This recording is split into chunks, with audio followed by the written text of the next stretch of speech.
Hey everyone, it's Desi Chang, and today we're going to be talking about the A7R II versus the A7S II and which one I prefer.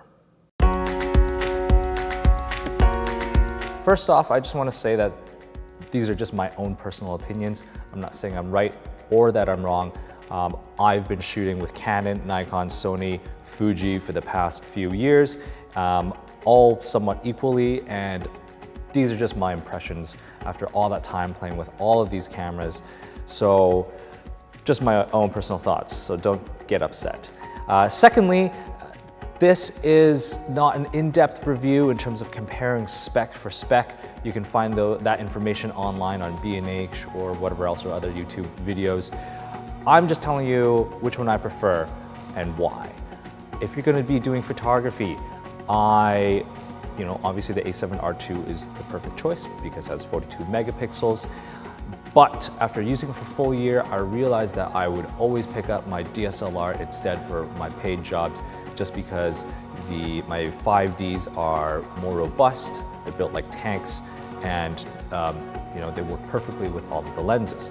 Yes, there is a Metabones Mark IV adapter, which works really, really well with some of the lenses, but not all of the lenses, and that's the biggest problem.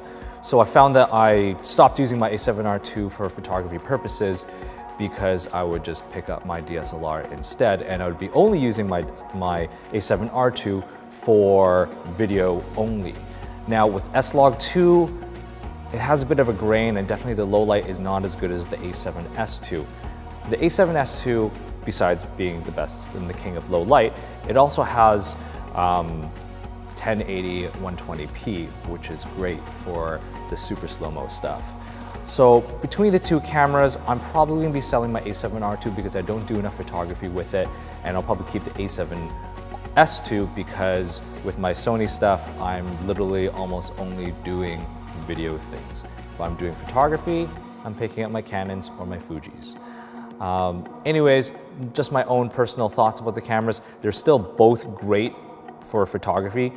It's just, if I had a choice between my Canon or the Sonys or even the Fujis, I would probably pick up the Canons because they're my workhorses. I would probably pick up the Fujis because the Fuji colors are amazing. These guys, they're amazing as well. It's like comparing Mercedes and BMW. Not saying that these ones are bad at all, it's just what I prefer. So anyways, thank you so much for listening. If you want to hear more camera reviews and comparisons side by side, please like and subscribe, and don't forget to follow me on Desi31. Thank you so much.